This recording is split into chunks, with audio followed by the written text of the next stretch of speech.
Përshëndetje të nderuar zonja dhe zotërim, përshëndetje të dashur miq, ja ku po ritakojmë sërish me mua Tirona Lili.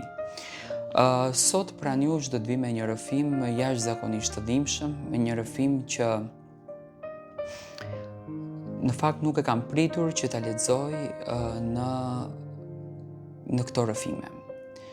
Bëhet fjalë për një sakrificë shumë të madhe. Bëhet fjalë për një vajzë e cila që në kohën e luftës ka mbetur në këtë familje, luftës Kosovës, kuptohet. Edhe kjo nënë është kujdesur për të, e ka rritur, e ka sjellur në vitet në të cilat ajo është. Kjo nënë është duke u munduar jashtëzakonisht për të, por sot vajza ka lënë një letër, një shkrim që besoj do të na pikëllojë të gjithëve. Nga që janë fjalët të një vajze e cila ka një ndjenjë jashtëzakonisht të madhe për familjen e saj.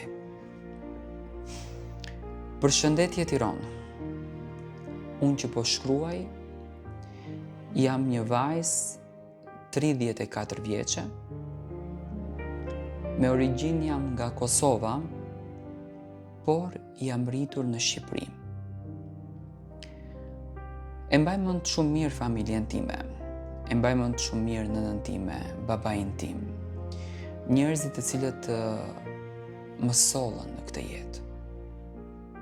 Dhe nuk e harroj asnjëherë figurën e tyre. Nuk e harroj asnjëherë figurën e prindit tim. Viti 99 ishte viti më i egër për ne shqiptarët e Kosovës.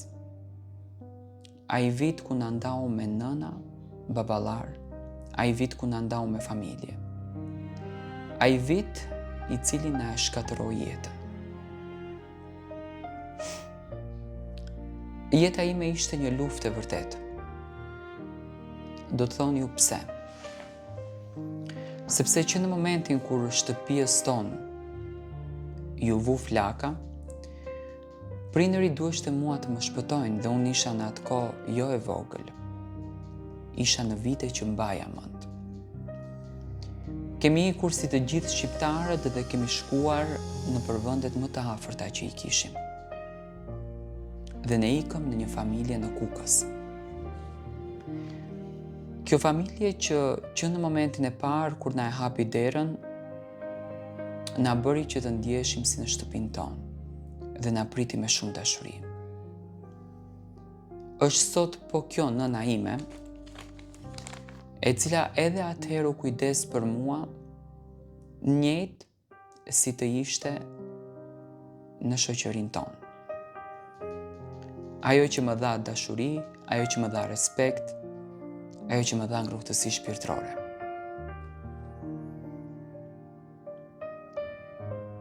Jetuam bashkarisht një vit gjatë kohës së luftës. Që nga 99-ta deri në 2000 ne jetuam në Kukës. Dhe varfëria atëherë na kaploi. Prindërit e mi luftuan pafund që të kthenin pasurinë të cilën ne kishim humbur. Por tek flakët, tek pushkat, ishin vetëm ato trima që rinin atje. Nëpërmjet miqve, prindërve të mi u erdhi mundësia që të ikin jashta Kosovës e Shqipërisë. Ikën në Shtetet e Bashkuara të Amerikës. Me një shpresë që ndoshta një ditë do të ktheheshin përsëri, edhe do të më merrnin mua. Por mua më mori përsipër që të kujdeseshte zonja e cila na pranoi në shtëpi. Isha shumë e vogël. Filloi që të më rritëm, filloi që të kujdesej për mua. Filloi që të më dhuron dashuri. Atëherë u regjistrova në shkollë. Edhe prindërit e bën të pamundurën që unë të isha njëjtë si nxënësit e tjerë. Muajt e para nuk kontaktova fare me familjen time, por në muajt e tjerë filluan kontaktet. Prindërit e mi po sistemoheshin në Shtetet e Bashkuara të Amerikës ndërsa unë dita ditës po prisja dritën e gjelbërt që kur do t'ishte ai moment që unë të udhtoja. Por si që duket ai momenti nuk erdhi kur.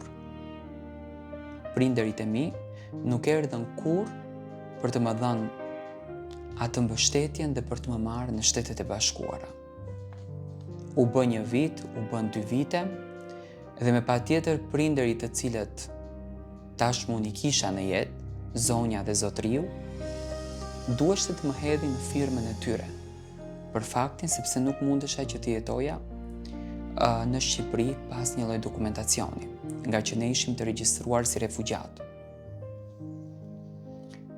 U bë e gjithë bartja dhe u bë e gjithë dokumentacioni dhe ne shkuam në Kosovë tek dajallarët e mi. Por në atë kohë askush nuk u përgjigj për mua. As prindërit e mi. Dhe prej asaj dite kjo grua kuksiane vendosi që të më rritë. Jam rritur me dashurinë e atij vendi, jam rritur me dashurinë e asaj gruaje. Jam rritur me dashurinë e njerëzve në lagje.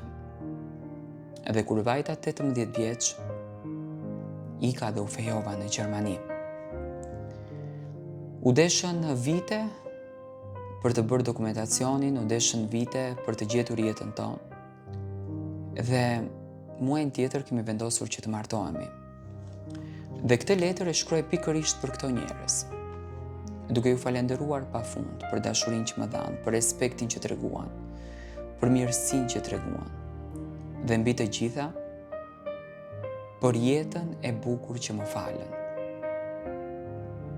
Ishte fantastike të rritesh në një familje siç e kishte zonja në fjalë, një grua e mrekullueshme. Unë dua t'i them që e dua shumë. Dua t'i them që e respektoj tepër. Dhe dua t'i tregoj që unë jam njeriu më i lumtur në botë që kam gjetur atë familje. Sot e kësaj dite nuk e di ku bëhet familja ime që në luftë jemi të ndarë, as nuk janë interesuar për mua dhe as nuk kemi ndarë asnjë kontakt. Uroj me shpirt që të jenë mirë, uroj me zemër që të jenë të lumtur dhe shpresoj që jeta e tyre të jetë e bukur, por do t'ishte e drejtë që të interesoheshin për mua.